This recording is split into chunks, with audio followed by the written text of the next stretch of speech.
Actually po kasi nung nawala po si Papa, si Papa po kasi nag-charge sa money. Kung andito po si Papa, kahit po ayaw niya, bibigay ko po sa kanya lahat. So ngayon po kasi parang ako po yung pumalit.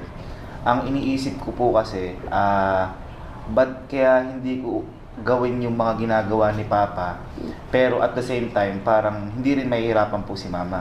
So nagbibigay po ako kay Mama nang bahala po siya sa sarili niya, sa buhay niya po, gano'n. Yung pandamit niya. Isang buwan niya po. Kasi po, hindi po namin naranasan yun eh. Gusto ko pong iparanas kay Mama lahat yun. Yung sa mga kapatid ko po, ganyan. Parang, tapos po ang pinakamasarap po sa akin, parang lahat po ng kinikita ko, halos wala akong tinitira sa sarili ko.